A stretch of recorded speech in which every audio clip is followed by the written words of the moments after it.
How's it going? And welcome back to On the Wire, a proud member of the Pitcher List Podcast Network. Follow the pod on the Twitter at OnTheWirePod.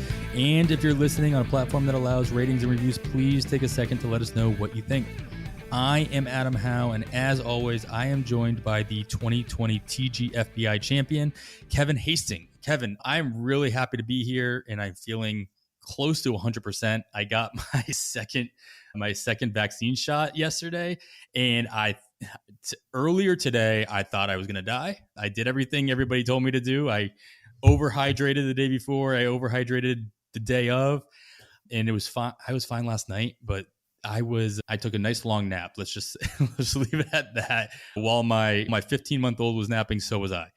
Yeah, when I got my second, I was actually in the process of unpacking after a move. And so I can't be 100% certain, but I was absolutely exhausted the rest of the day and slept half of it away. And pretty certain it sounds like we had similar experience.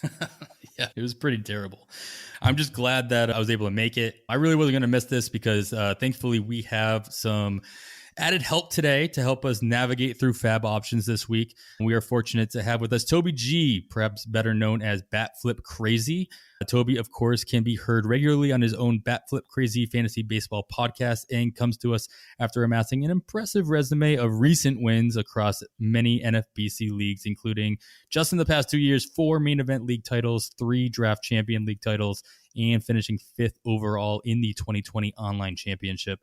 You can learn a little bit more about Toby by visiting batflipcrazy.com, which I believe was just updated by Toby's wife. So good on her. But in the meantime, we'll get to pick his brain a bit more right here. Toby, thanks so much for joining us. Yeah, thank you. Thank you both for having me so much. I really appreciate it. Yeah, I was joking around before the podcast. I'm glad that I was previously good at fantasy baseball because it appears as though this year that was my small sample good fantasy baseball production. I'm now entering we're stabilizing at this point, and I'm a little bit not that good. But I really appreciate you both having me on. It's awesome to be here. And I'm excited to hear you both got the vaccine. I got the vaccine as well a little bit ago. And I had a similar experience in terms of the side effects, but knocked me out for 6 hours or so, took a nap, felt better, and nice to also be fortunate enough and privileged enough to not have to go through the experience, hopefully, of having COVID and feeling like that for an extended period of time. Yeah, absolutely. Yeah, I'm looking forward to seeing how many tweets we see after 60 games have gone by and like screenshots of where everybody is in their standings. Like, if only this was 2020, this is where I would be. I'm anticipating that every 60 games or so. I need a little longer than that. I've started off slow. At 60 days, I don't think hopefully I'm much better, but it's going to take more than 60 to climb out of the hole I'm in. Luckily, we got 162. All right. We're going to jump right into it. We got a few news and notes to go over. And as always, I'll go back and forth with you guys with these and pick your brains about based on what we've seen all week and how this might affect some FAAB betting going forward. First and foremost, Kevin, last week we talked a lot about some guys we might expect to get the call up. And one of them we didn't discuss who just did get the call was Alex Kiriloff, called up hopefully for good by the Twins. He is a must-add in all formats, right? Absolutely. Or he will be added in all formats. What we get out of him, but obviously is yet to be seen. I am in the one TGFBI league where he is available, and I could use the help. As we talk each week, I'm pretty conservative with my bids early in the year, and there are some questions there for playing time. Even if he does play well, it could be a crowded situation. So I'm not going to go overboard. In fact, I don't expect to get him, but I'm definitely going to put some bids in on him. Yeah, luckily he got called up, I believe, on a Thursday during the off day, and it was announced he was getting called up. So I was able to plug him into a couple of my lineups, including a couple like DCs, which was nice to have him in for the weekend. Toby, do you have Kiriloff stashed away anywhere? No Kiriloff stashes for me, unfortunately. So I don't think he's probably going to be available in any of my leagues that I have right now. But as Kevin mentioned, definitely somebody you want to be looking at adding if you can this week. A little bit of speed, a little bit of power, decent batting average, at least when you look at the projections. And that's certainly that type of a skill set is something that I think a lot of teams need at this point in time. Yeah, a hit tool for Kiriloff, definitely his kind of carrying tool in conjunction with everything else. In conjunction with Alex Kiriloff, Spencer Howard was called up by Philly. I believe he's joining their bullpen, and Nico Hoerner was called up by the Cubs, just as Shelly Verstrate, our guest last week, predicted on last week's pod. Toby, are you interested in either one of those guys? Yeah, I think so. With Howard, the thing that I find interesting, he's up 2.6 miles per hour, at least according to Fangraphs. Over last year, obviously, he only pitched 2 1/3 innings, and he may have been a little amped up. But I believe, if my memory serves me correctly, his velocity was also up a little bit in spring training. And so those are the types of players that I want to take a shot on. I don't see him listed as a starter, so it may be that he maintains that relief role, at least at this point. I think Vince Velasquez, who I'm a pseudo fan of, is in their lineup, is in the rotation right now, and Moore is coming back. And I'm not sure what type of chance he's going to get, but I do think it's worth like a small bid if you can, just to have him in case he does get back into that starting rotation. Because I think he wasn't great last year, but if that velocity increase holds, that could really move him up and have him playing a little bit like we expected. I think a lot of us expected last year. And then Nico Hoerner making a name for himself recently, looking pretty good in Chicago as well. Kevin, do you see yourself considering Nico Hoerner this week? Yeah, I think so. Another guy that can have a little bit of speed, a little bit of power.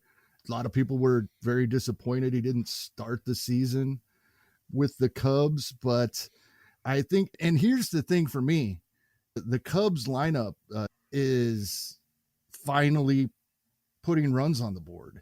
So I think that helps a lot as well, the lineup around him. If the Cubs are going to be scoring runs, he can be producing in that lineup. Yeah, he's somebody I'd like to add. He is another one, though, that I don't expect to have the winning bid, but there's a lot of players available this week. So some of these guys are going to slip through the cracks. So that's just something in general I'd like to add.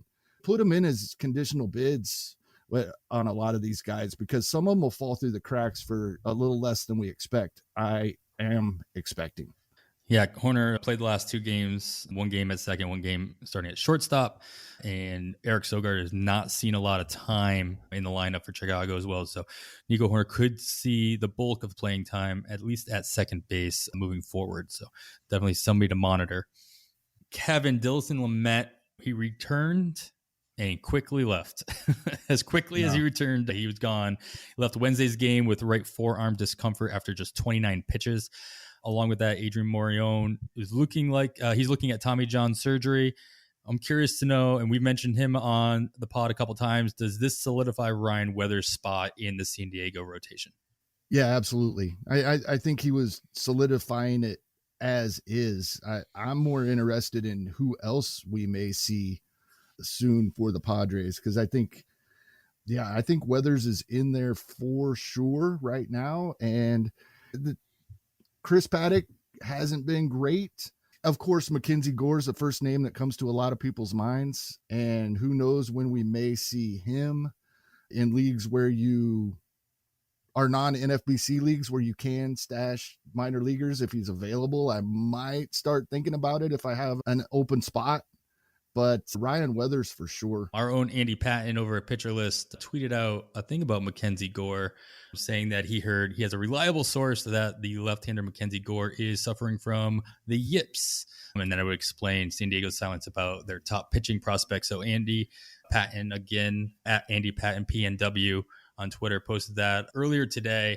So it's something worth considering, the fact that all the questions revolved around why he wasn't called up last year during the time where pretty much everybody was being called up. And it's like in Houston with Forrest Whitley being called up and nobody really understanding why. He should be the first one up. But neither one of those guys getting the call. So I think a lot of people have had their own questions about Gore based on the fact that there was really, on the surface, no reason not to see him in San Diego. But this would, if this source for Andy's is true, that would explain a little bit more as to why he wasn't competing for that final rotation spot in spring training per se. It was between Weathers and Moreland, and why he hasn't been called up already. So something definitely to monitor. I'm pretty happy to have Ryan Weathers myself in a few spots, and I actually had him in the lineup when he got that 3-inning save earlier in the week, and then luckily threw him back in the rotation in that same league for this last start. So I think he's going to be in my rotation for the foreseeable future as well. Toby, Starlin Marte was diagnosed with a rib fracture in Miami. Should be out for a while. Lewis Brinson took over center field duties, it seems. And do you see any other targets in the Miami that might see extra playing time due to Marte's absence? I don't know if it's due to Marte's absence necessarily, but I think Jon Berti, it sounds like, is going to get the reps at third base with Brian Anderson going on the IL, and obviously Brinson going in for Marte, or them mixing and matching kind of in the outfield, I think is what will end up happening, because Sierra was already up and they can potentially platoon. But I think Berti is actually the big winner in the overall grand scheme of things, and obviously a really nice source of stolen bases. I know he's been dropped in some leagues, even some main event leagues as well. So it might be a short-term plug in to try to boost those stolen bases, decent batting average, maybe a little bit of runs there. So that, I think, for me it's not directly related to Marte, but I think is a guy who will probably benefit the most from everything that's happening with the Marlins right now. Berti, of course, already has second base and outfield eligibility in NFBC. If he's playing every day at third base, he'll gain that third eligibility as well. So that'd really nice. And regardless of who he's playing, Berti's going to steal some bases as long as he has the playing time. I've had him I have my eye on him the last couple of years. I love having him for those spurts where he gets like 4 stolen bases in 2 days and things like that. So I like the call out there. Hey, Kevin, I wanted to make sure you knew Kolton Wong returned for the Brewers. I did move JBJ down from the leadoff spot. I don't really have a question here. I just wanted to make sure you noticed, because I know you have Kolton Wong pretty much everywhere, and I wanted to make sure you got him back in your lineup. Definitely in the NFBC leagues for the weekend. I did. Unfortunately, it was a little late in the week, so I left him out of my weekly leagues, but he'll definitely be back in there Monday. Nice. All right. Another player returning to the lineup. Kyle Lewis returned to the Mariners lineup. No word on a Jared Kelenic call-up in their outfield. And so, Toby, my question to you is, how long do you hold on to Kelenic in, say, a 12-teamer? I really think a lot of these types of decisions are all contextual based on what's going on with your team. How hard are the IL, or are the injuries hitting your team? How desperate are you in terms of your production thus far?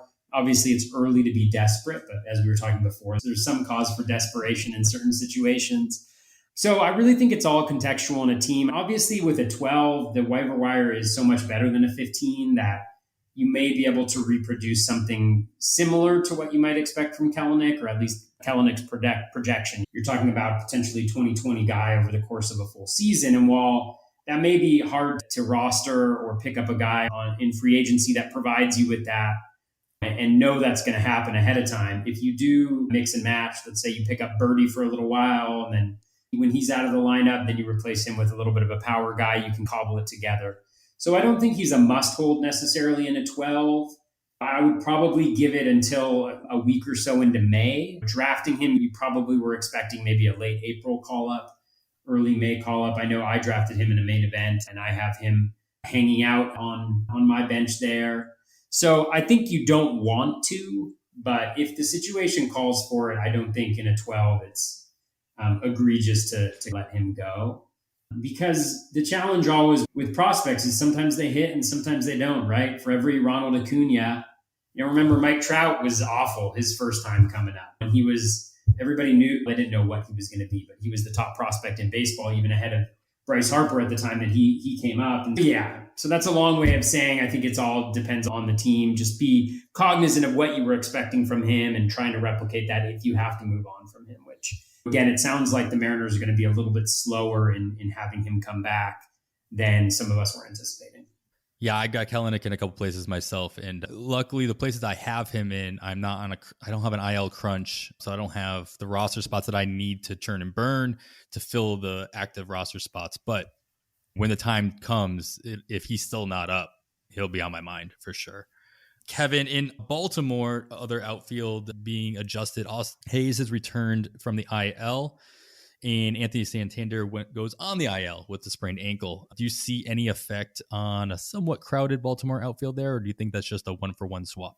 I think it's a 1-for-1 swap for now. It'll be interesting to see if DJ Stewart performs well, what they do when Santander comes back. But for now, I think it's pretty much a 1-for-1 swap. And then a little bit more noticeable outfielder on the IL, Juan Soto for the Nationals, hits the IL with a sore shoulder. Andrew Stevenson has been starting in right field and batting leadoff for the Nationals. So, Toby, do you have any interest in Stevenson? Yeah, I think there's a little bit of interest. He's had spurts where he's played really well. He brings a little bit of pop, a little bit of speed, the batting average decent. Yeah, if you need plate appearances, I'm not sure. Has he been playing every single day? He's played every day since Soto went on the IL. Yeah, so I guess so. Again, especially if he's batting leadoff, you're getting plate appearances, and a lot of times with the wire, you're trying to hit gold a little bit. And so it's not always a matter of putting in the best player available. The one thing I think I remember about the Nats is they do only have 5 games this week. I think they have 2 against Toronto, and then they have the 3 versus Miami. So he may not be like top of my list just because Miami obviously has a really good pitching staff. I want to say that I think they're going to miss Alcantara. So they'll probably be getting Lopez and Tyler Rogers. So it's not going to be a great week, I think, for the Nats. So I wouldn't have him at the top of my list. And it doesn't sound like Soto's going to be gone for that long. But if as a conditional bid towards the bottom, I wouldn't spend too heavily on him for a 5-game week if he gets that, because there's a couple lefties, I think, in there too. Yeah, I think that 5-game week really hurts him in that situation. Just it's really hard to find. Especially because there's 15 teams that have 7 games this week. So a 5-game week this week is worse than usual. Yeah, absolutely. I got a lot of five weeks in my lineups coming up. All right, Kevin, Donovan Solano left Wednesday's game with an apparent injury. Do you see any beneficiary in San Francisco with Solano being out? I think so. Wilmer Flores is a guy early in draft season in a lot of the draft and hold leagues I was grabbing, and he wasn't quite getting the playing time that he had for a lot of last season early in the year, but he's in the lineup again tonight, and hopefully stays in there and we see some of what we saw last year out of him.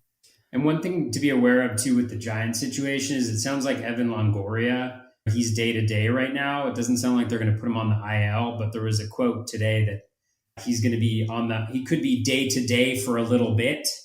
And so I'm not sure what day-to-day for a little bit means, but there should be some openings in that lineup. And a guy like Flores, who maybe platoons a little bit more often, is going to have a lot more opportunities to play, I think, as are some of the other infielders there.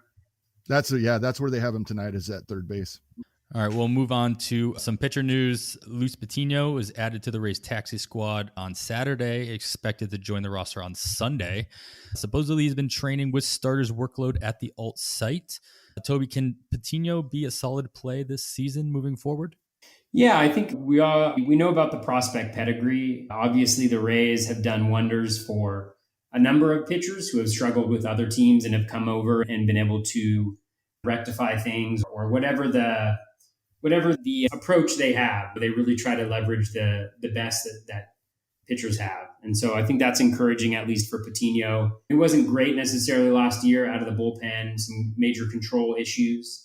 So that'll be something that he needs to rectify as well. But again, if you're thinking about the waiver wire and if he's activated tomorrow, is he supposed to actually start tomorrow? If he does start tomorrow, then you get a little bit of a glimpse. But always the difficult part with that is if he pitches really well, then those bids are going to be like $100+. If he pitches poorly, it might be an opportunity. Again, I don't think I'd do anything too extreme because I think they have their starters as long as they hold on to Rich Hill.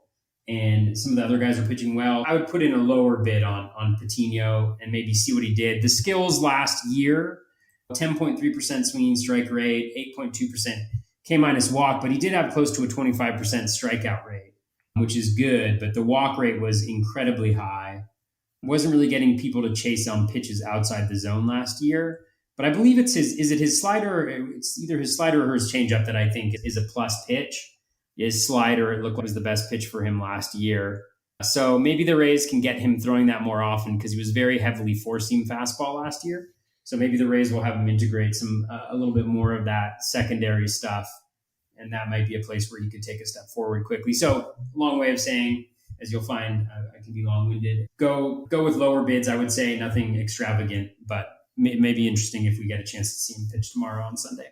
Yeah, he is slated to pitch on Sunday. Kevin Cash wouldn't say whether or not he's starting as the opener or coming in after Josh Fleming, who he says should be expected to take the bulk of the innings from that game. So either way, he probably isn't going to come in and pitch more than one or three innings tops Sunday, but that's enough to make him active in NFBC leagues where he wasn't drafted, which I assume probably was very few leagues across, except for your very deep leagues and probably DCs.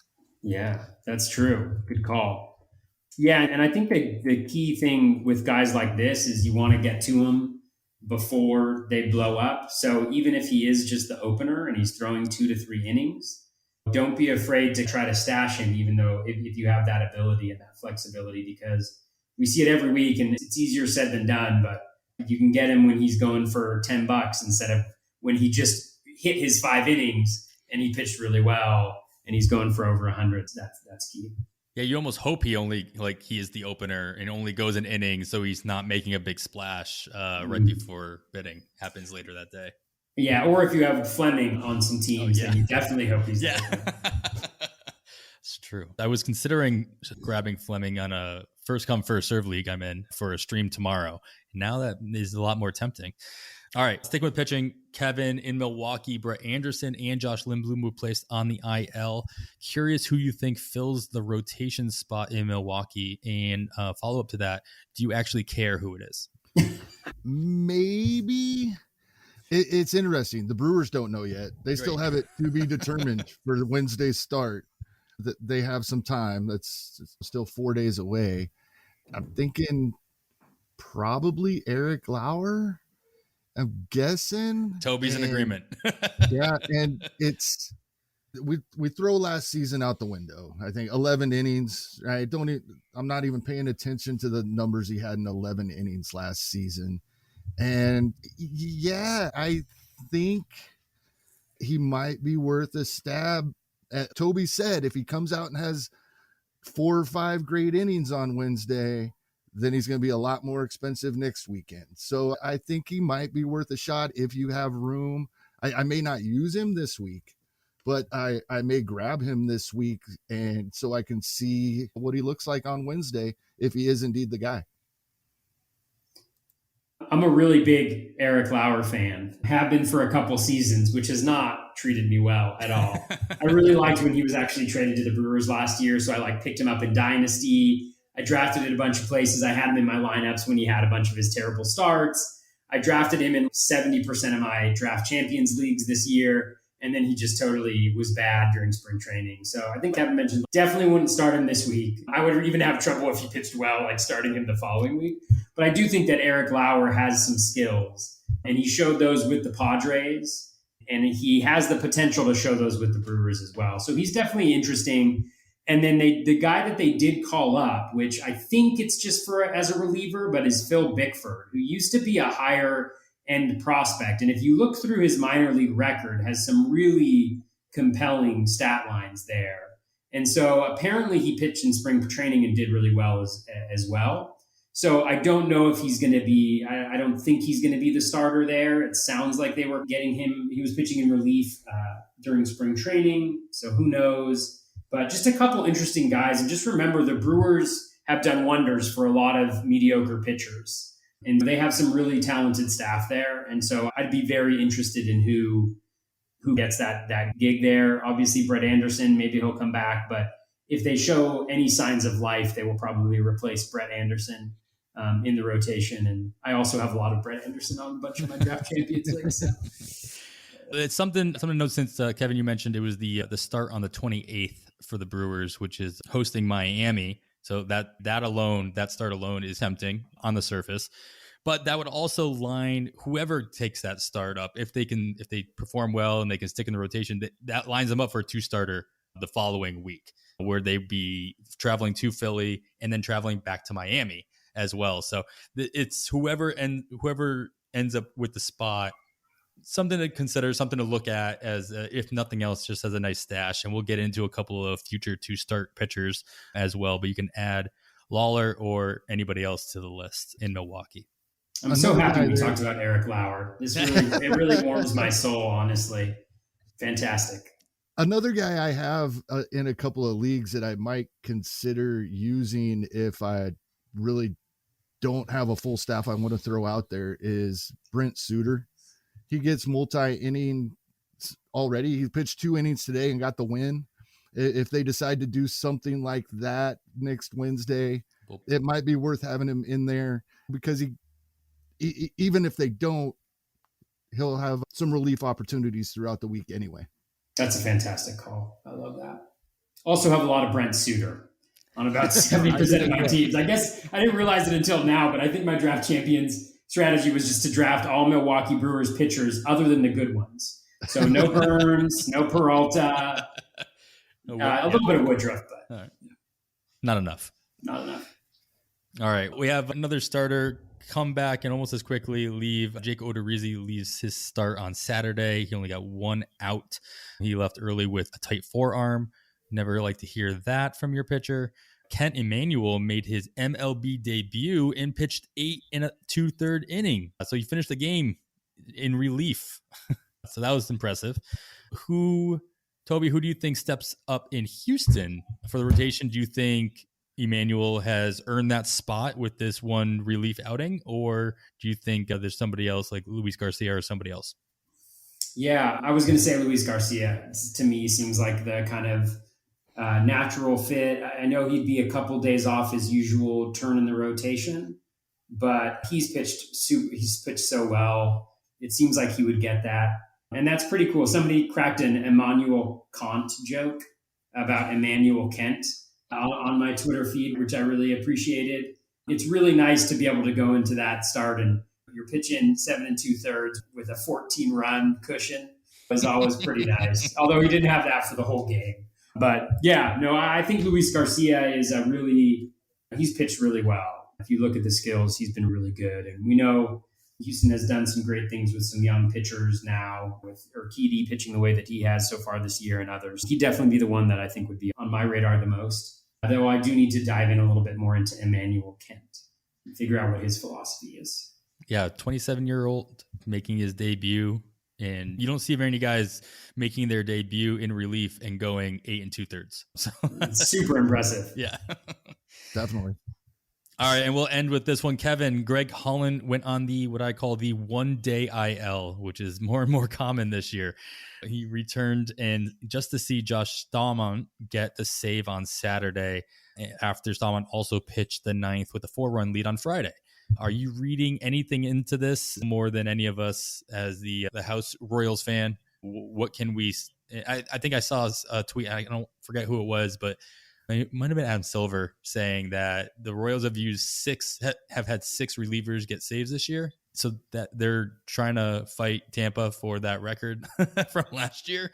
Is there anything to read into this? They each have 1 save. No one has 2. Right. And unfortunately, as a Royals fan, I think Greg Holland is still going to get another opportunity here. Even prior to the one-day IL, however, he gave up 3 runs in his last outing. It was not a save opportunity. I know that is weird for some relievers sometimes coming in. They were down 6 runs, something like that, and he gave up 3 more. But I don't think they're going to give up on him quite yet, although Matheny did give up on Ian Kennedy pretty quickly last year. The thing I took out of today the most is a lot of people think that Barlow may be the guy, but they used him in the 8th. I think he's the 8th inning guy. I don't think Barlow is going to become the primary closer for the Royals. I've thought all along the guy with the most saves for Kansas City this year would be Stallman.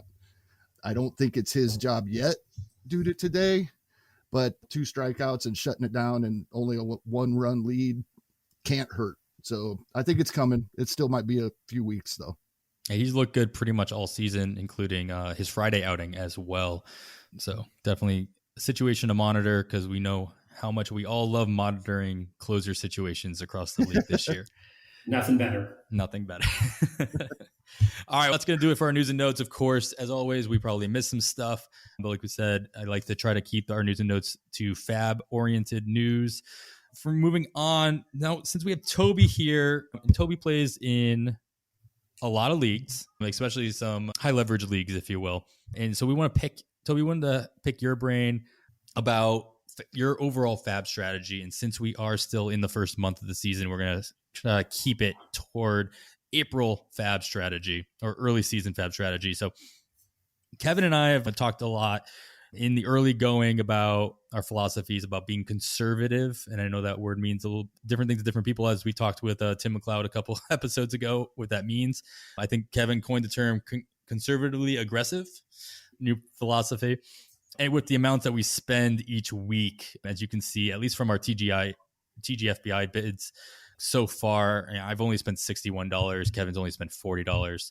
It seems as though, looking across your 15-team leagues, that you have a similar philosophy, as you haven't spent more than 114 across your main events and your TGFBI leagues. So let me ask you, how would you describe your overall strategy, especially when it comes to early season bids? Yeah, I think generally my general FAAB philosophy, and there's always exceptions, and that includes when you're incredibly desperate for closers, which I am this year, which is throwing a lot of my strategy and just general meaning of life type questions into question. I generally don't like to have those really high bids. I don't like to throw down $300-$400 on a single player, particularly a reliever, when their value is so tied up with having that role. And so if I feel pretty confident that closer is going to be in that situation where they have it, then I'll be willing to do that. Sometimes with position players, you have to get aggressive. And a lot of times, what I would prefer to do in an ideal situation is just grind away each week, whether it's just adding guys, maybe before we talked a little bit about adding guys before they have that 2 start. So last week, it was Austin Gomber, for instance. I added him in a couple leagues for under $10. And so doing that instead of kind of having to do it that particular week, really trying to mix and match, even doing terrible things like picking up Brandon Crawford, which it didn't work this week, but he had 4 games in the first half of the week. And some of my starters at shortstop only had 2. And so I was able to plug him in there, though it didn't end up working out. Over the course of the season, when you do that, you get a lot more plate appearances and a lot more runs. But I think there are players that you need to get aggressive on. And those are the ones where you feel confident that they're going to be good.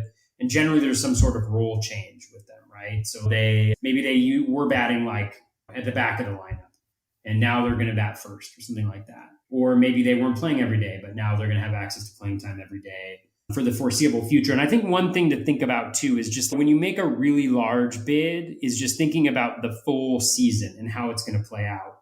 So it's with Adolis, for instance, we already have the Blue Jays saying that they were already using a closer. Merriweather got the first 2 shots, but were they just using Romano in the high leverage? Now Romano's coming back. So I'm trying to think, even if I get this guy, do I feel confident they're going to have the gig for the rest of the season if I'm going to spend that type of money? Or on the position player, are we talking about them being in the lineup now every day for a couple weeks or not? Nico Hoerner is a perfect example, right? Where it's prospect pedigree comes up. Yeah, he's been fine, I think, where he's played previously, but he doesn't necessarily provide a ton of power, a ton of speed. He does provide some batting average, but his playing time is a little bit uncertain. And so do you really want to put in a huge bid on somebody like that? Maybe that's a bad example, but I don't like to do the big bids. And I think when you look back at the research, the bids that tend to do the most are kind of the $40 to $50 range, because I think those are a really nice medium where you really like the player, but you're not investing 30% of your FAAB over the course of 26 weeks into a single player. So I guess that, again, is a long way of saying I am aggressively conservative as well, conservatively aggressive with my FAAB bids. But it also depends on the context. I was joking around, and I mentioned this on our podcast. I spent $77 on Brian Garcia last week in a moment of desperation because I had 0 saves, right, through 3 weeks. And so each team is going to be different and your approach is going to be different. And I think the key is that was something really helpful for me to go through, because afterwards I was just like, that was a bad bid. There's no way that was a good bid. And it was good to have that psychological recognition that this is how I'm feeling about saves and I'm not making good decisions. So I need to be a little bit more thoughtful and a little bit more contemplative, maybe, I don't know, in thinking about what those bids are and where I want to do that. Because those $77 bids, they don't seem like a lot, but they really are. That's almost 2 weeks worth of FAAB bids. If you have 26 weeks and you divide 1,000 by 26, you're about $40 per FAAB period. So you just spent two FAAB periods on a guy who may or may not have access to saves and actually is not a very good pitcher. So you're just hoping he's lucky and hoping he lucks into those saves. So anyways, those are some examples, and that's my general philosophy, which seems to align with what you guys are doing. Yeah, I think the name that rings a bell of what you're talking about is probably Tyler Naquin, who obviously was going for big dollars while Jesse Winker was out and he was on his huge Tanner run. Scott. Tanner Scott's a good one, back on the closer run. And yeah, I look at it personally, using your FAAB is a lot like using your draft capital to an extent. It's like the more money you spend on a guy is like drafting him a lot earlier, and you're going to be a lot less likely to drop a guy you pick up in the first 10 rounds of a draft, at least in the first half of the season, than you would at the back end of your draft. And same can be said about a $10 bid versus a $110 bid. I don't think there's any I've never put an exact time frame as to I spend this much amount of money on a guy, I need to have him on my roster for X amount of weeks. But I think there's probably some correlation, at least mentally, on that. And so I think that goes along with what you're saying. Toby, do you spend any more or less time on your 12-teamers, say your online championships versus like your main event, your 15-teamers? Is there a different strategy you use for those different formats? Yeah, I spend a lot more time on the 15s than I do on the 12s. With the 15s, part of it is just like with the 15s, you're talking main events versus online championships. And so the investment is greater. And as terrible as it sounds, that would impact how much time I spend on different leagues. That's certainly a part of it.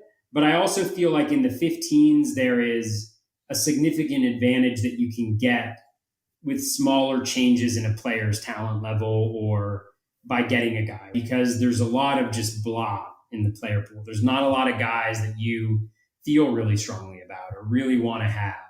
There's just a lot of similar things. And so when you do have the opportunity to get just that slightest advantage, I think it can be incredibly big in a 15. Whereas in a 12, it's like last week I go into it and I'm like, every single league has Michael Wacha available, Michael Fulmer available, Danny Duffy available. And so I like all of those guys and I like all of them pretty closely. And if I get one of those three, I feel okay.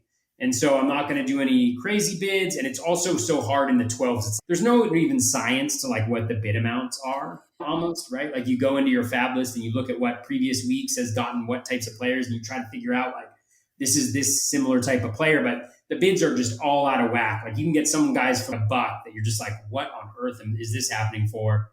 And then there's other guys where it's like, why on earth did Tyler Naquin at main events, he went for a really high too, but in 12s, he goes for really high too. You're like, what on earth is happening here? And so I think with them, there's just, to me, it's like the slightest edge in a 15 team is key to be able to capture.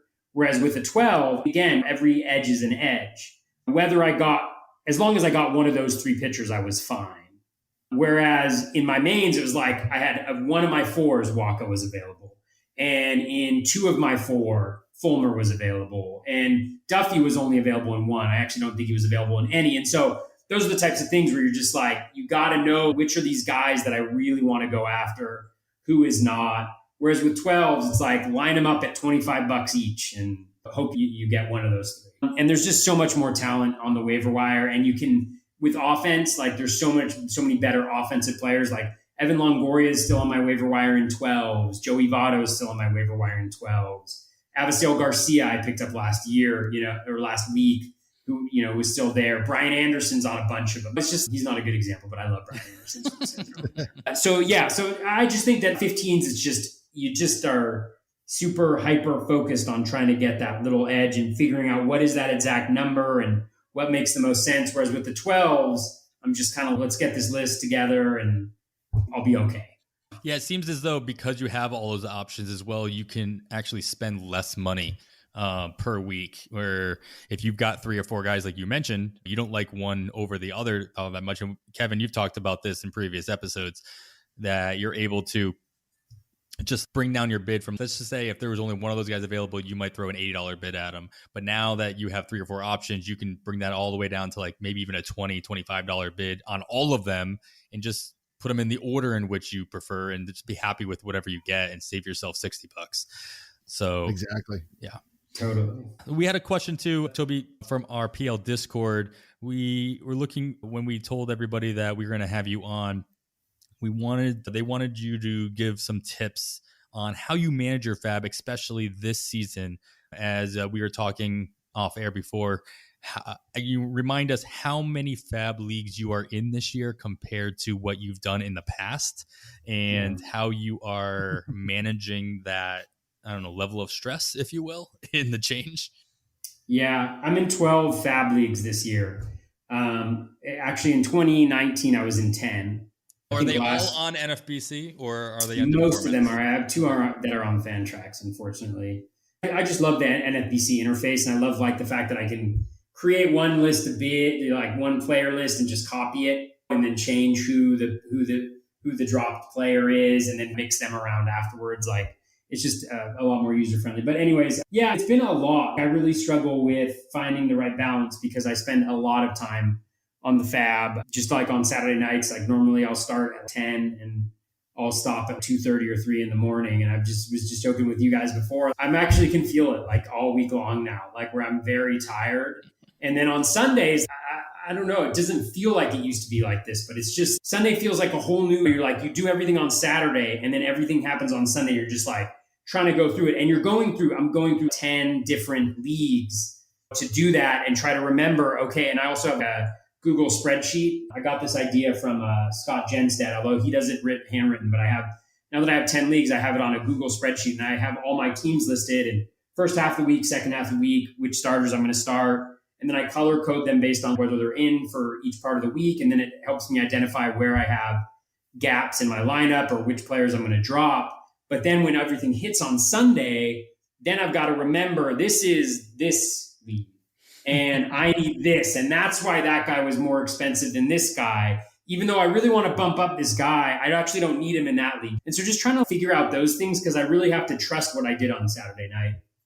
And so it is exhausting. It's not a woe is me, right? Like I love fantasy baseball and I'm doing this and I'm very fortunate to do this, especially with some of the NFBC leagues and the price points and things like that. So, but it's just like, it's a lot. And I feel like FAAB over the last 2 seasons with COVID and just the way that the game is changing, you just have to be hyper conscious of everything. And it's hard to stay on top of it all and manage it. But then at the same time, I'm like, okay, next year I'm not going to do this. I'm going to do fewer leagues. And then it's which ones am I going to cut out? Like I love them all, right? So it's hard to think about which ones that I would have to happen. But those are decisions I'll have to make at some point in time. But hopefully it's sustainable over 26 weeks. I'm certainly hopeful of that, but it really is. It's demanding. And so this is just like all a really big excuse for if I ever make mistakes in FAAB. There it is. You know, people are like, well, on earth did you bid $77 for Brian Garcia? I'm just like, I'm tired. All right. Just leave me alone. Toby, at least you didn't. And this was me last week. I only have 7 FAAB leagues. Still. But when I was going through things on Sunday and moved a couple of things around, I ended up not realizing that my only shortstop on a team was Bobby Witt Jr. I dropped my only starting shortstop. And the only reason I noticed it before Monday when I went to set the lineup was because I didn't get a player that I bid on. It said that would have given me an illegal roster. And I was like, how is this going to be illegal? I realized that I had moved the bid, dropping Elvis Andrews in front of the one where I was dropping Bobby Witt Jr. Just, it's crazy. Yeah. Oh, for sure. Yeah, those things are bound to happen. So yeah, it's a lot. We love the grind. It's nice that you have pretty much all of your leagues into one spot in the NFBC. Like you said, you have a couple on Fantrax as well. It's when you start spreading them out. Kevin and I have we share a team through the Pitcher List Podcast Network, and that's on Yahoo. And I have a bunch of teams on Yahoo as well, in conjunction with NFBC and a couple on Fantrax as well. And I definitely forget to do FAAB on at least one team per week, just because of the 3 different formats that they're on. Not to mention that the league I just mentioned, Kevin and I, we just moved the FAAB to Saturday nights instead of Sunday nights. And so by the time Sunday rolls around and I'm going around trying to figure out my FAAB, oh, yeah, that's right. It's too late. We didn't bid on anybody last week, by the way. Sounds like you guys could use a Google spreadsheet. Yeah, exactly. With 1 tab per team, so you make sure you go all the way through. I do have several weekly alarms on my phone. Don't forget. Yeah, but those are just reminders to check FAAB and see what happened. All right, great. That's all great stuff, Toby. Thanks so much for letting us pick your brain on that. We're gonna let's get into our recommendations for the week. As we typically will do, we will break it out by categories that you might need for your rosters. And this early in the season, the categories might not mean that much to you, but a lot more later on in the season as you're trying to figure out the best way you can jump in the standings by jumping up just like 2 or 3 stolen bases rather than worrying about RBIs or, some other combination. But we're going to continue to do that all season long. We start off with the power department, home runs, RBIs coming up. Kevin, who do you notice off the bat that might be of interest in that category? Yeah, this has a lot to do with the schedule for the next couple of weeks. I mentioned 15 teams have 7 games this week. 6 of them also have 7 games the following week. So guys on the large side of a platoon can potentially get a lot of playing time over the next couple of weeks. Mitch Moreland in Oakland, everyday DH. I shouldn't say everyday DH. I just said large side of platoon and then said every day. But large side of the platoon as a designated hitter, he does typically pinch hit at some point in the game on the days he doesn't start. And he starting to come around this week with a couple of home runs. I believe it was Wednesday. So he's using TGFBI as a reference for 15-team leagues. He was available in, I believe, 15%, and he's not available. He's only rostered in 15%, and he's only rostered in 2% of Yahoo leagues. So for more shallow leagues, he's definitely available and should get a lot of playing time over the next couple of weeks. Yeah, he started today against the lefty as well. So maybe not as much of a platoon as you might be worried about with Moreland. Toby, you noticed anybody on the wire worth looking at if you're looking for some added power this coming week? Yeah, on the kind of week-to-week basis, I think Moreland's a good shout, but just being cognizant of like how many games they're going to get because of the lefty-righty splits. I know Daniel Vogelbach's been getting a little bit more play, and with Hira struggling, there's the possibility of he's just been so bad. There's been some conversations about him being demoted, but that remains to be seen. But he might be just a speculative guy to add. I know they've got a couple lefties at least this week, so he may not be as interesting for this particular week, but he's a guy we know has the power. We know that Milwaukee is a great park for hitters, and that's like primarily talking 15-teamer as well. I know that Jordan Luplow is available in some places.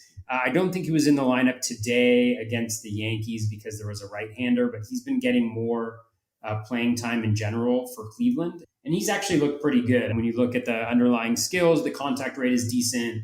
All the quality of contact metrics are pretty good for him as well. So I think he's another guy who's pretty good. Jose Marmolejos. Again, all of these guys come with huge like batting average asterisks. But then there's other guys who you may not think of as traditionally like power guys. Wilmer Flores, who we talked about before, it looks like he's available in 49% of TGFBI leagues. Josh Rojas is somebody who's heating up a little bit. I know he was given up for dead. He's got a home run, and we know that he has, just from a barrel standpoint and max exit velo and stuff like that, that he's got some power in that bat. If you search like just based on home runs, you're not going to get a lot of guys with a bunch of home runs. So you really have to be looking at some of those underlying skills and thinking back to previous seasons about what you're looking for from a power perspective. Those are some of the guys that kind of jump out at me for kind of 15 teamers and some 12 teamers, I think. Those are some of the guys that I would maybe look at. I like the Vogelbach call out. I think he was getting a little bit more run, obviously, when Kolton Wong was on the IL and Hira moved over to second base for a couple of games as well. So obviously with Wong back, Hira's solidified at first. But when Vogelbach was playing, at least in the last week, he was batting second in that lineup as well. So that's something to monitor if he were to get a couple straight games run, especially with in a week where he has a lot of games, even with the platoon. That he can still throw, even if he plays 3 games a week, he can still add a home run to your totals in Milwaukee, especially if the games are in Milwaukee. And that's a good shout. And that's we're recording this before I do all my FAAB late on Saturday nights. So hopefully those are the types of things that I pick up on later on. So thank you for that, Adam. You've contributed already to my FAABing. I'm glad I'm not in any leagues with you. And Adam, I know you have this guy listed under speed as well, but he's got 5 home runs in a couple of weeks. So Adolis Garcia, you brought him up a couple of weeks ago, and I wasn't really interested, but now it's hard to ignore. And a decent batting average going along with that. He's only rostered in 29% TGFBI and 4% on Yahoo. I think he's going to be the expensive guy this week. I was fortunate enough that even though I wasn't interested when we talked about him, or when you talked about him, you were the only one that really brought him up a couple of weeks ago. I was pretty desperate for an outfielder in one of my dynasty leagues, and he was available. So I thank you because he's paying dividends already. Yeah, I think we talked about him a little bit with Shelly last week as well. He's playing every day, obviously in Texas, killing the ball. He has run twice, but he's been caught both times. He has a history of stealing bases in the minors as well, so he has a power speed combo.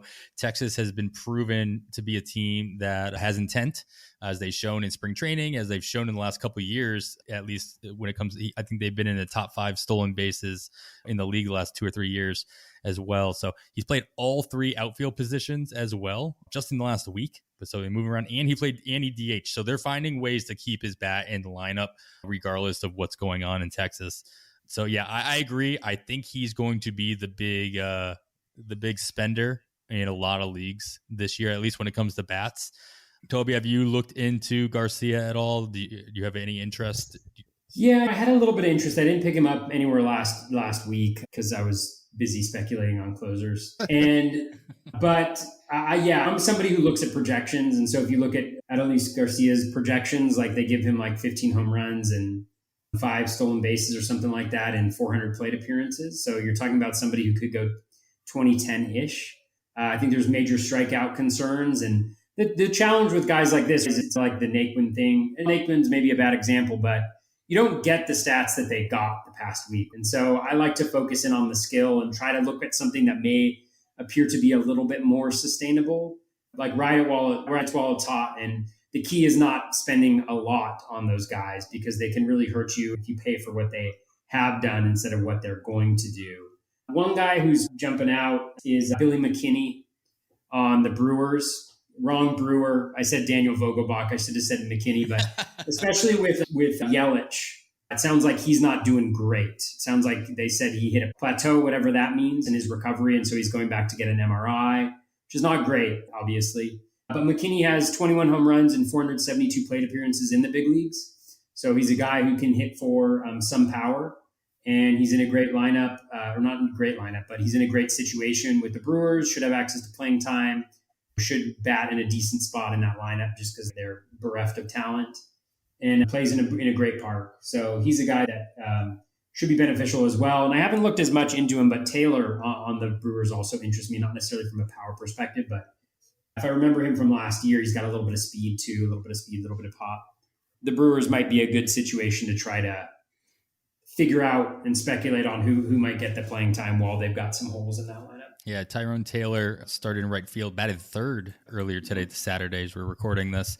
McKinney's kind of bounced all over the lineup, mostly in the 6 or 7 spot. He did bat second yet on Friday and 5th today. So they're moving them all around over in Milwaukee. So a couple of guys to keep an eye on for sure.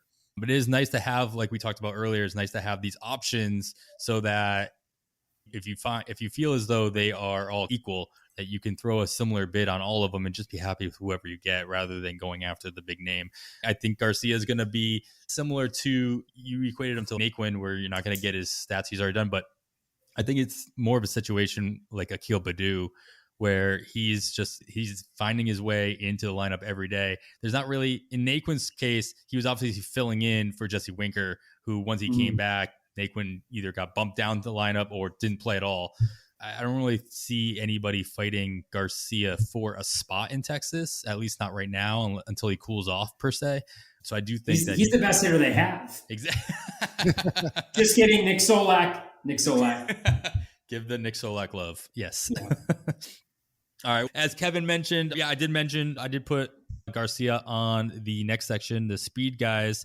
Doesn't have a ton of speed, but he has a really good, Texas has some good matchups coming up when it comes to at least the catchers that they're playing. Kurt Suzuki of the Angels and Christian Vasquez haven't been doing very well this year. Kurt Suzuki has a long-standing history of not throwing out runners. Christian Vasquez does, though. He's usually pretty good at it. He's just not this year. Those two have combined to only catch 2 of the 15 runners that have run against them this year. I really wanted to recommend Leotis Taveras. He's just not starting anymore at all. He's not playing. So I can't, in good faith, put him on the list. So Garcia, obviously with Garcia for a speed option, he's not going to hurt you anywhere else, at least not the way he's been playing as well. So still available in plenty of 15-teamers, definitely available in your 12-teamers. If nothing else, it's just a flyer. And then a couple other guys that have some really good matchups coming up next week as far as speed guys go. Myles Straw, obviously just a 12-team. He was drafted everywhere in 15-teamers. Hasn't really been dropped. He's 100% rostered in TGFBI, for example, but still available in plenty 12-teamers out there. He has some really good matchups coming up next week. The Royals have some good matchups as well. So Nicky Lopez is an option, believe it or not. Kevin, do you know why Nicky Lopez is hitting as well as he is lately, or is it just a cloud of smoke?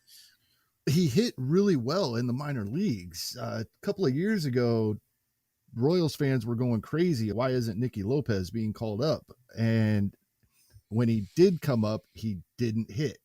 And so when he did get on base, which was rarely, he didn't attempt to run.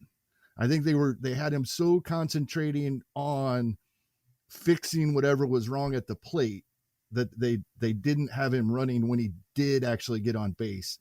Since he is hitting, I know he does have at least one stolen base this past week, and if he continues to get on base, he had double-digit stolen base numbers repeatedly in the minor leagues. So I like that call. Yeah, Lopez he's fast. He's a fast kid. He's 86th percentile sprint speed, but more importantly, his 4.22 second to home or home to first speed ranks him 7th overall in baseball this year.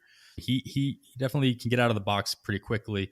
Kansas City faces Pittsburgh and Minnesota with a start game or a Monday game against Detroit as well. So Wilson Ramos catching for Detroit, Jacob Stallings in Pittsburgh, and Mitch Garver have also not done very well throwing out runners so far to start this year. Jacob Stallings leads the league in stolen bases allowed with 13 on the season so far. Could be some opportunity for the Royals, who, again, are another team who love to run.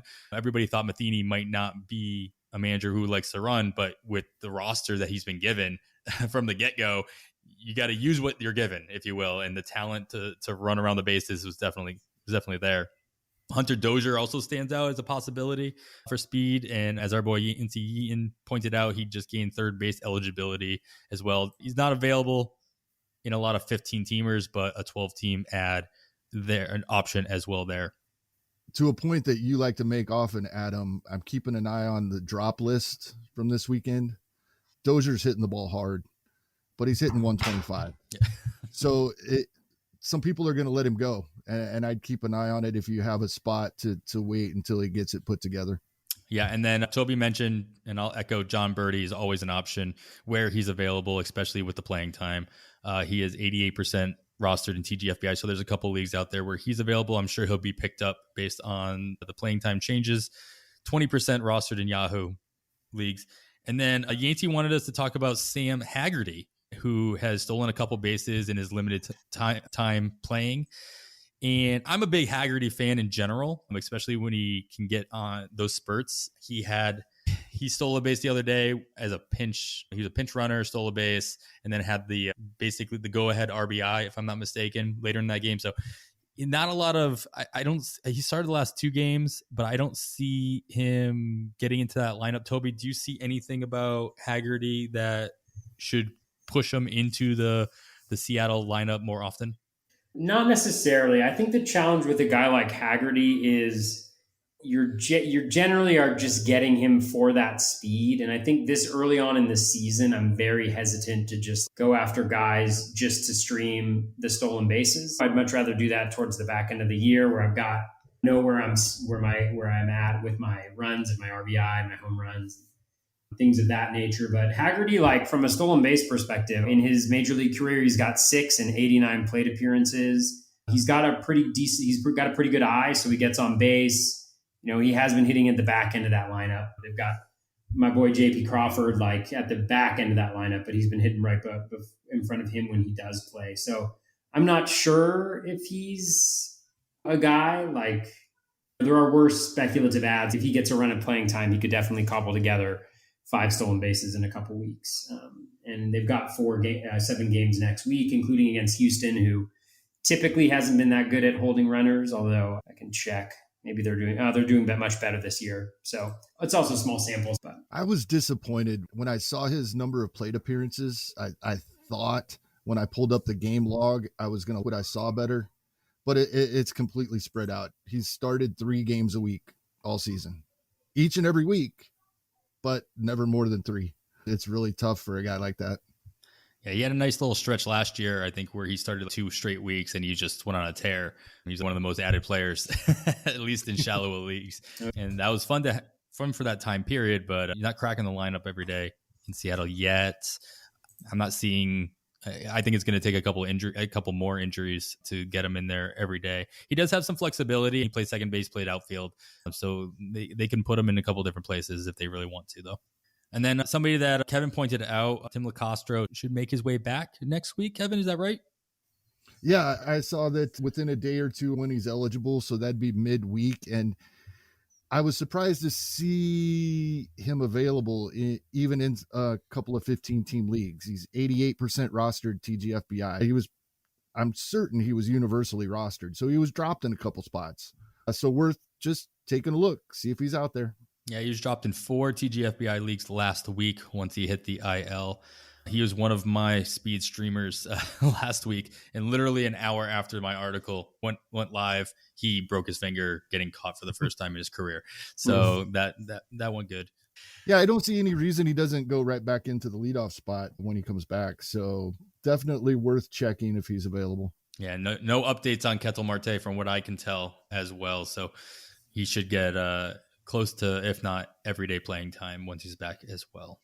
All right, we'll move on to our opportunity column. These are guys that either have a 7-game week coming up or just have really good matchups, or they're walking into more opportunity due to injury, maybe like an Andrew Stevenson in Washington with Juan Soto going down and stuff like that. Kevin, anybody in this category worth mentioning? Yeah, I mentioned earlier that there's 6 teams that have back-to-back 7-game weeks. So I was looking pretty closely at those teams, just seeing if there was anybody available that might get extra plate appearances that would be beneficial. And we talked about a couple of them. Mitch Moreland, we talked about. Adolis Garcia, we talked about. One other guy that I am interested in is Francisco Mejia is starting to hit like we were expecting 3 years ago. This is a high pedigree guy. The Cleveland was trying him at third base just to be able to get his bat into the lineup back before they shipped him off to San Diego. And then in Tampa, the concern is that Mike Zunino is a favorable defensive catcher, and Tampa likes him. I watched 3 Tampa games this week. They just happened to be playing the Royals. Zunino didn't look good to me defensively in the game I watched. And I had a flashback watching that. Back to the World Series. and the whole Blake Snell being pulled fiasco with Mookie Betts coming to the plate. And the thing that nobody talked about at that time was the move should have worked. Anderson put a ball in the dirt that should have been blocked by Zunino, and he didn't. Or Austin Barnes would have still been on third base rather than Mookie Betts when the ground ball was hit to first base. None of that should have ever happened. They should have been out of the inning. And now Mike Zunino did the same thing against Kansas City the other day. They have pretty much evenly split the plate appearances in Tampa so far this season. But if Zunino is not going to be good defensively and Mejia is hitting like we expected him to as he was coming up through the minors, then Mejia is going to start taking over more and more playing time. And even at half the playing time for a catcher, when you have 14 games over the next 2 weeks, he's somebody I'd like to have in my lineup. 83% rostered in TGFBI, obviously 15 team and 2 catcher league, but he's only 2% rostered on Yahoo. And if he starts playing, I could see playing him in more shallow leagues, even 1 catcher leagues. Yeah, Zunino also, I know it's a smaller part of the game, but he's allowed 11 stolen bases in his time behind the plate and has yet to throw out any would-be base stealers as well. So he has that history as well of pretty much not caring about base runners, or at least not doing much about it. So on the defensive side, so if that's any indication, that's something to look into as well. Toby, do you see anybody in this category, the opportunity column, where guys who have really good matchups coming up, a lot of games coming up, and what have you? Yeah, so I think the 6 teams that you guys mentioned that have 14 games straight coming up are the Brewers, the Phillies, the Rangers, the Rays, the A's, and the Cardinals. And so with the Cardinals, Tyler O'Neill is coming. He just came back off the IL. He was in the lineup today. He may have been in the lineup Friday as well. But he's a guy, I know a lot of people had high hopes for him, brings the power speed combo, was supposed to get everyday playing time heading into the season. So hopefully if they go back to that, I know none of the other outfielders have really stood out. So he could be a guy, he's available in 39% of TGFBI leagues, I believe. So that's one guy who stands out. Mike Brousseau of the Rays has been hitting well. He had a 2-run homer today off Robbie Ray, which was incredibly disappointing as somebody who has Robbie Ray in a lot of places. But he's got multi-position eligibility, first, shortstop, and third base, I believe, maybe even second in there. And I have not been paying that much attention yet to what his playing time has looked like, but I know he's been playing against some righties. I've seen that on Twitter. And so that's one guy. And then I know somebody who's on your list, who I've been a big fan of for a couple of years, is Brad Miller on the Phillies, although he has not played yet. He was scratched yesterday, which was really sad because every other game had started by the time he was scratched. And so you couldn't replace him in lineups, or by the time that I figured it out, I was at a little league game at the time.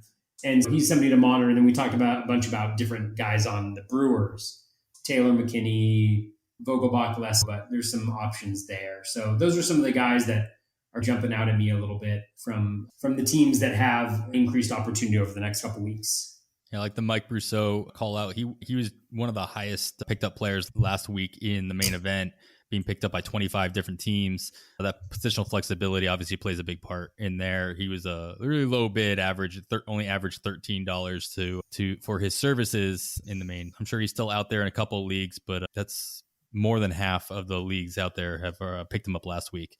I like the Tyler O'Neill one as well, and especially if he doesn't really do anything tomorrow to remind everybody that he did come back from the IL.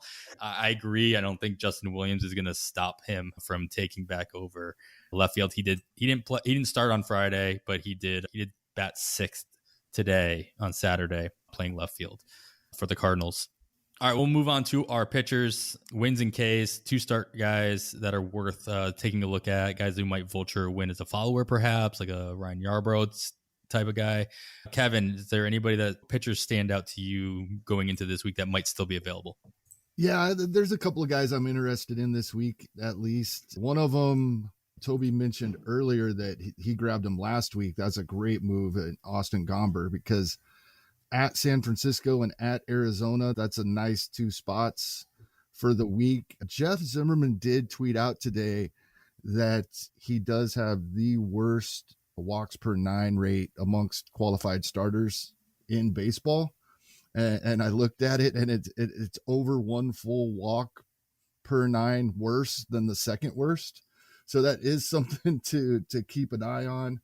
A bit of a concern, but really anybody pretty much going to San Francisco and Arizona.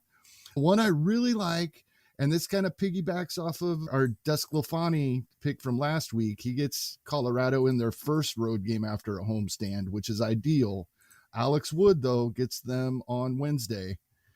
He's only 44% owned in TGFBI, 24% on Yahoo. So he's available in 3/4 of Yahoo leagues out there.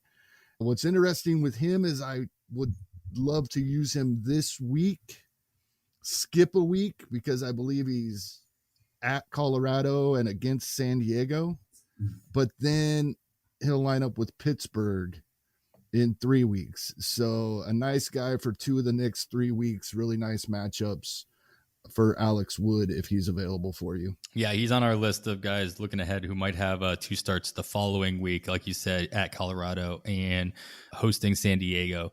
You hate to sit, I think I agree with you on that. You hate to sit a guy with 2 starts almost regardless, but with Alex Wood, he's not exactly Jacob deGrom, and going into Colorado is going to scare you no matter what's going on. And San Diego obviously is no joke as well.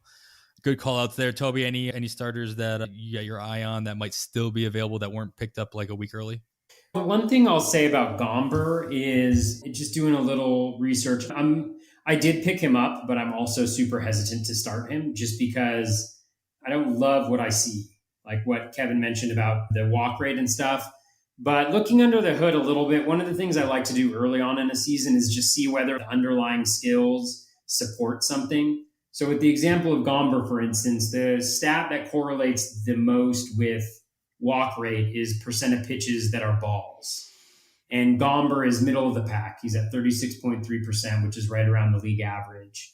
When you look at like his other kind of fundamentals that go into control and walks, he's got a very high first pitch strike rate at 70.1%. He's in the zone around league average at 43.3%.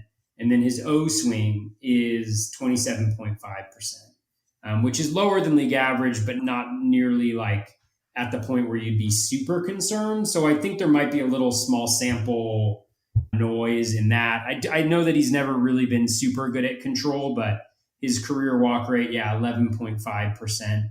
And that includes this year, which again, he's got 125 total innings.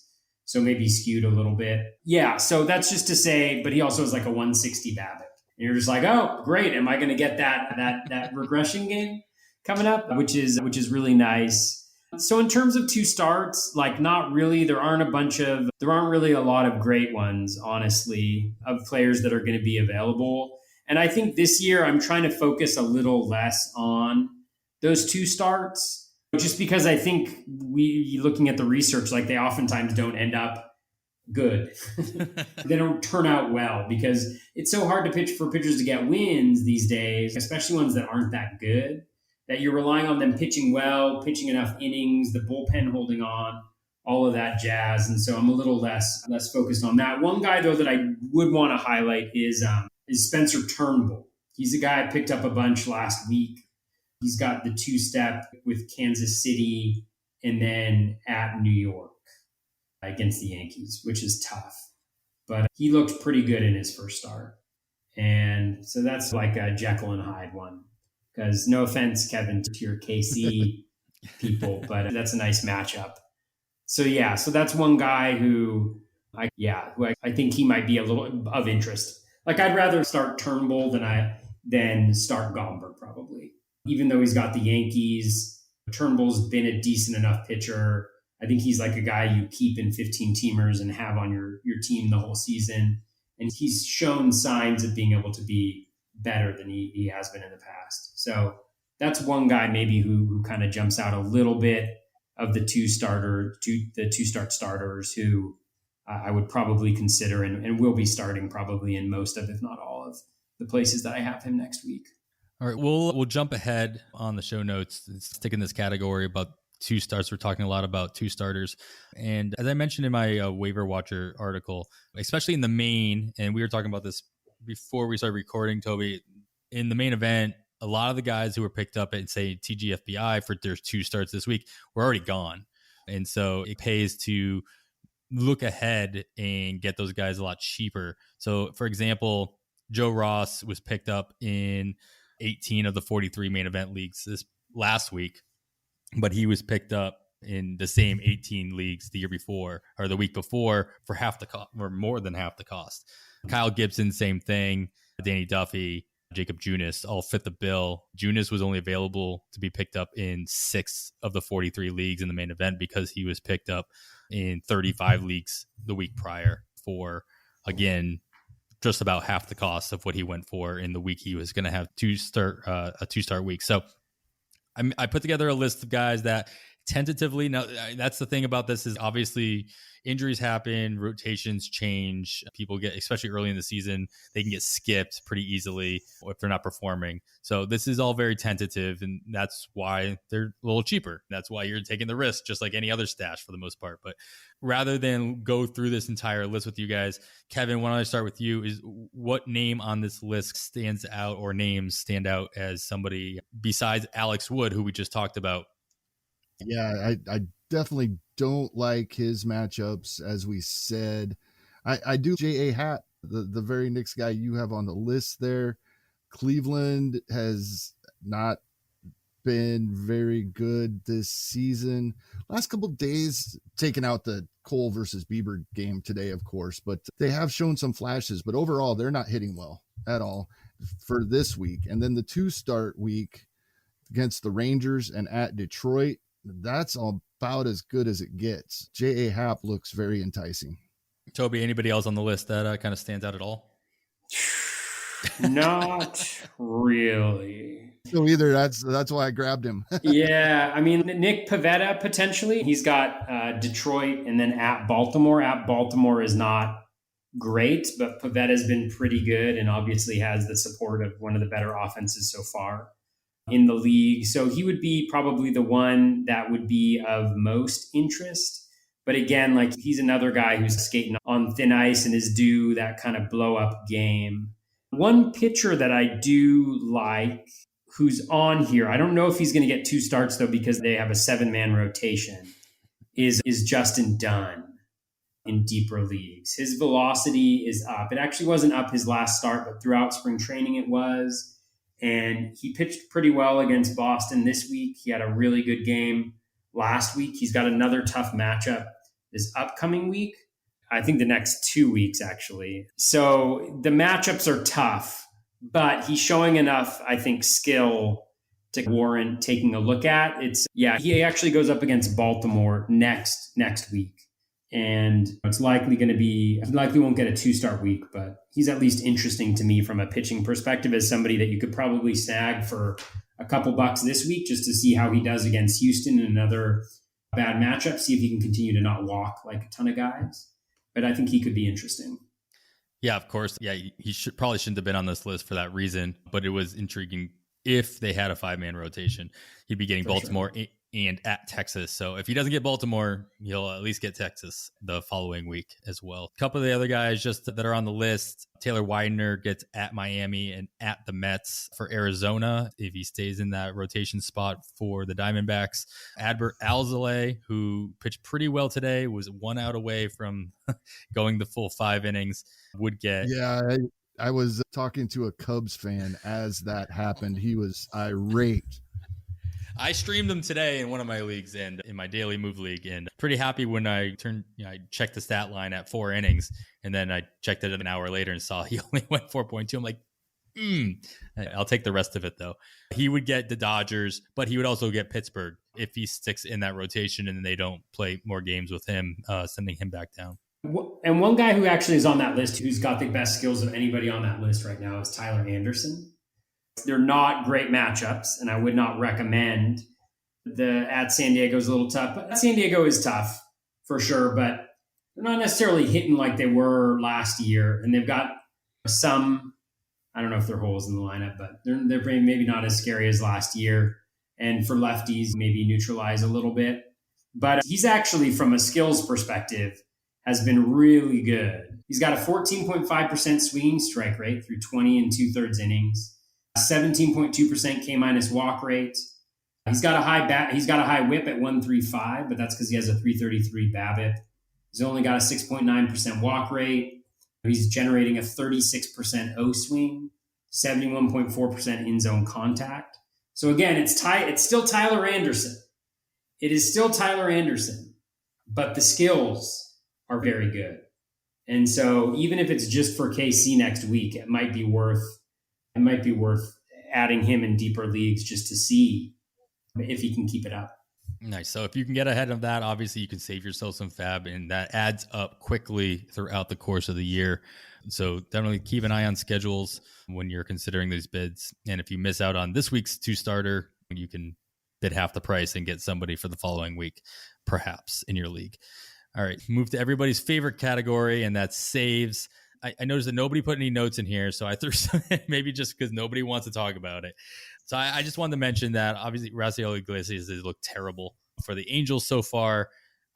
I would have liked to have said Chris Rodriguez is a good flyer here, but Joe Madden just came out and said that he sees Rodriguez as a future frontline starter, which obviously is what he came up through the minors as. And I think there's a lot of expectation that he would move into at least compete for a rotation spot in 2022, as long as he stays stretched out as a long reliever this year. I like Mike Myers he's as good of a flyer as any as when it comes to these closer situations. He was great at the end of last year. He's been great all except for one outing this year as well. He's 24% rostered in TGFBI, plenty of opportunity in 12 teamers as well. And so he's as good of a flyer as any. Iglesias has had these moments too, though, where he's been really bad for stretches. Then all of a sudden he just comes back and he's just an all-star for 5 weeks. So you never know. And if they traded for the guy, I think that they probably have every intention of forcing him back into that situation, into the closed situation. But if he keeps struggling, they're not going to have any choice, especially since every other team is making changes on the whim as well. What do you guys think of Myers? And I guess even more, what are your thoughts on Iglesias sticking in that role for the Angels? I think Iglesias is phenomenal. I know he's sucked so far this year, but check this out. Swinging strike rate, 23%. K- walk rate, 31.3%. O swing, so chase rate, 39.1%. He's walked 3.1% of batters. He's struck out 34% of batters. He's got a 14 K per 9 and a 129 walks per 9. He just has a 412 BABIP and a 366 strand rate and a 2.57 home runs per 9. So if I were in a fantasy league that allowed trading, I'd be targeting Iglesias and going after him and trying to acquire him, because these things should not continue to happen to him. He's too good of a pitcher for that to have happen. We've seen it like with Edwin Diaz and stuff like that, where maybe it happens over the course of a full season, but it's really never happened to Iglesias. He's never struggled over the course of a full season like this before. So I actually think that in a trading league, I would target him. That said, Myers pitched really well towards the back end of last year. I know a lot of people in early draft champions were picking him up. He's pitched fine. Everything's fine with him, but Iglesias is dominant. So I would stick with Iglesias and hopefully I shouldn't say hopefully because I don't have him in any of my leagues, but hopefully your patience with him is restored, or repaid with some great performances down the stretch. Because I think he's actually been lights out for me from just a skills perspective. Yeah, I agree with both of you. Toby alluded to this at the end. I might take a flyer on Myers where available, just for the fact that we don't know what the Angels are going to do. Mm-hmm. I agree with Toby 100%. In trading leagues, I'd be looking to see if the Iglesias manager is frustrated enough to let him go. But just not knowing what the Angels will do, I may grab Myers as well. Yeah, I'm on the fence. Not really on the fence. I just agree with what both of you said. Yeah, and I should have said, I think Iglesias is really good, but Kevin, to your point, and Adam, to yours, like, that doesn't mean he's going to stay in the role. If he continues to do what he's done, he'll lose the role. So that's why a good it's so speculative agonizing every week, this part. We have no idea what they're going to do. Yeah. We think we know what they should do. And then when they do what we think they should have done all the whole time, like put the best guy in the highest leverage spot, right? We get pissed off. Stop listening to us. Exactly. Yeah. 100%. All right. I'll go back to you, Toby. Is there any other, because you are so desperate for saves, is there any other situations that you're at least monitoring for this weekend? Yeah, I think Tampa's always interesting, not for a set closer, but just because they have so many good arms in that bullpen. I know, obviously, Castillo was out because of side effects from the vaccine, but they've got some really good arms. Jeffrey Springs, who they got from Boston, has been really good this year. His ERA is higher than the skills say it should be, but he got a save opportunity and got a save at the end of last week. Whether or not he's next person up with Castillo, I don't think that's the case. But if you're looking for a high-skilled reliever who will probably get a little bit of run this week and maybe lucks into a save or so, it could be him. Fairbanks is also coming back, it sounds like, from the IL, and he could be another guy that you speculate on, as could Andrew Kittredge, who has been really good. He actually got their save tonight. Oh, Kittredge got their save tonight? Yes. Oh, gosh. I love Kittredge. Great. So now he's going to go. Yeah, he's an opener sometimes, closer sometimes. So Kittredge is another one. Some other specs, Daniel Hudson. Obviously, Brad Hand has that job totally secure, but Hudson's actually looked really good this year. So if an injury happens or Hand reverts back to how he's looked in previous seasons, that could be one. I know with the Twins, like Hansel Robles, it's ironic. Hansel Robles has given up 5 earned runs this year.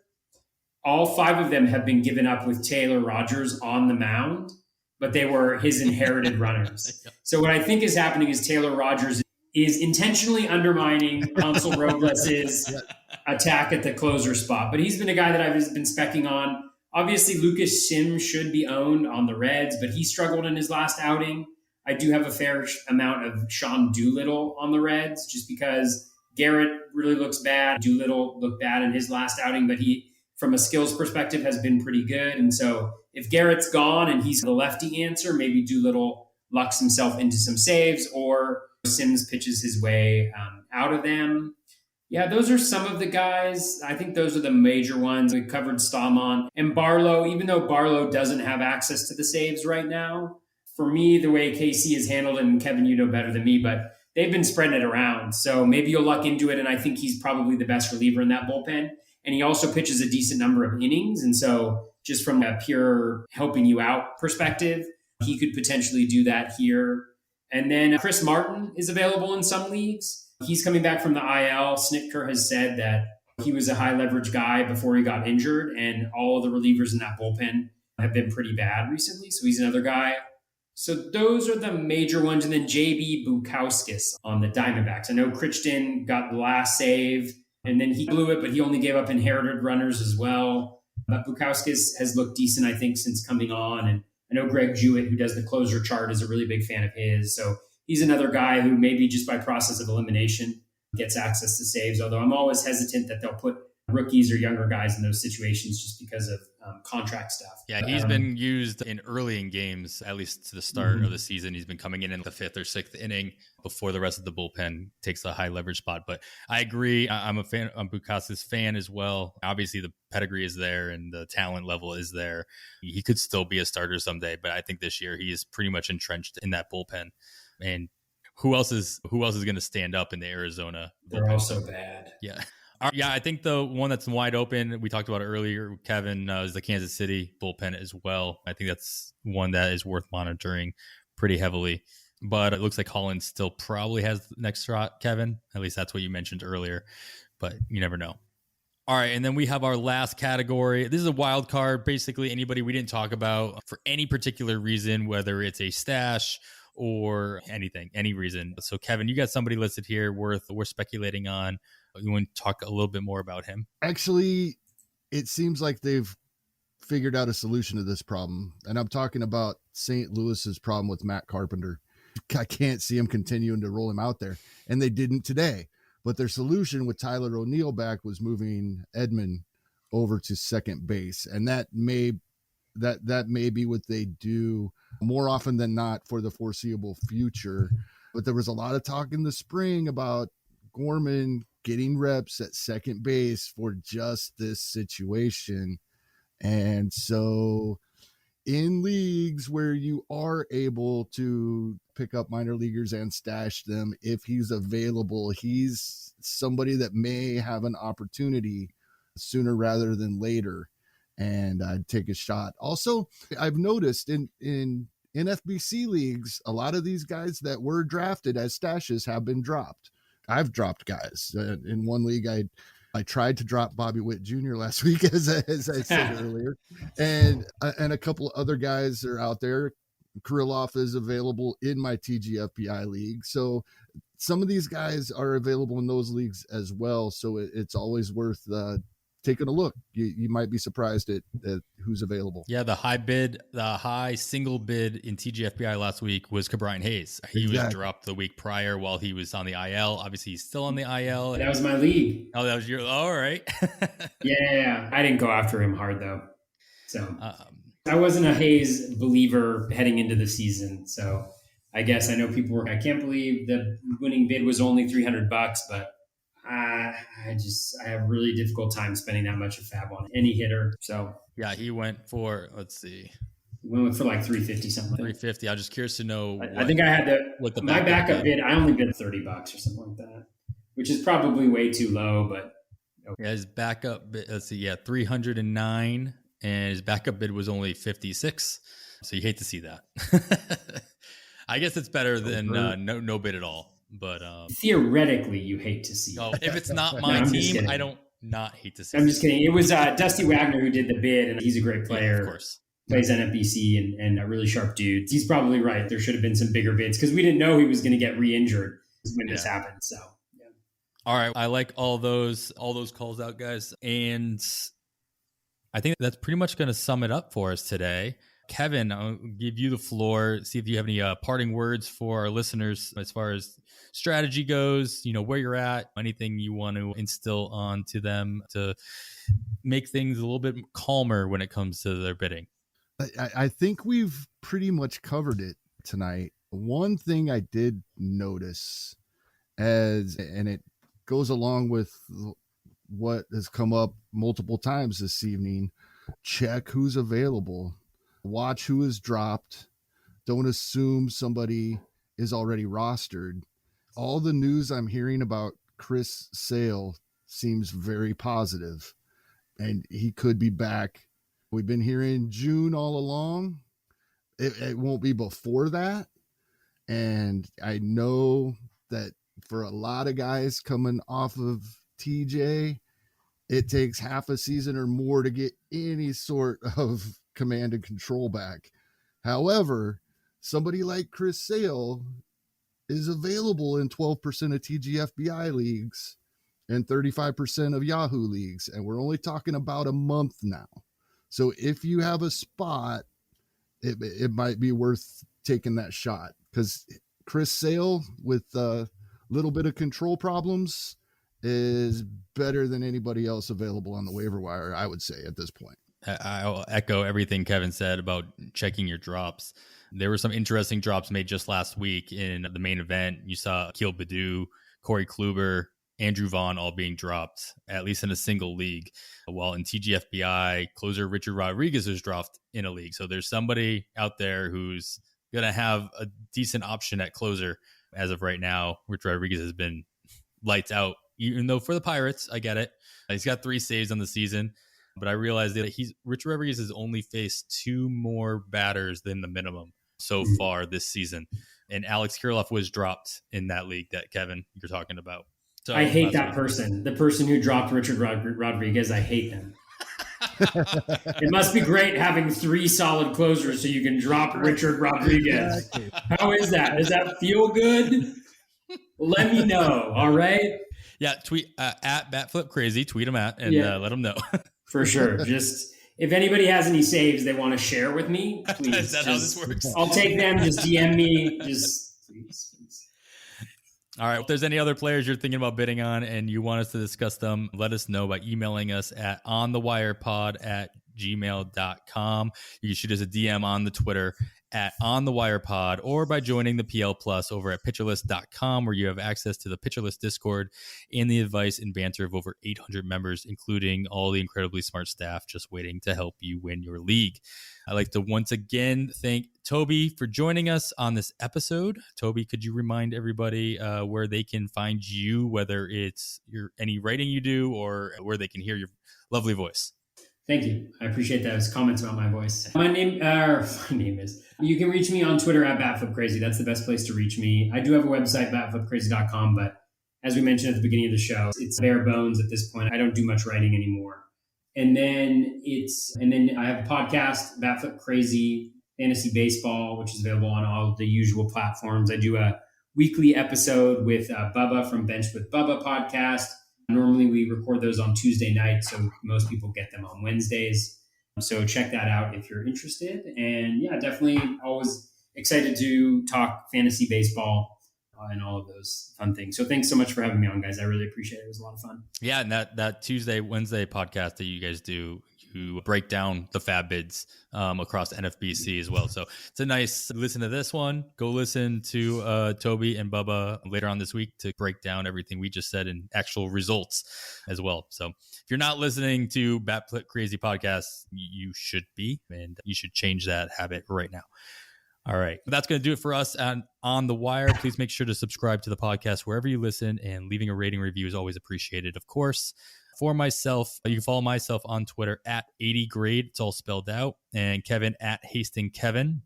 And keep an eye out for Kevin's weekly FAAB preview article that comes out every Sunday, as well as my FAAB review article titled Waiver Watcher that comes out every Tuesday or Wednesday over at pitcherlist.com, and follow Pitcherlist on the Twitter at Pitcherlist on the Twitter as well.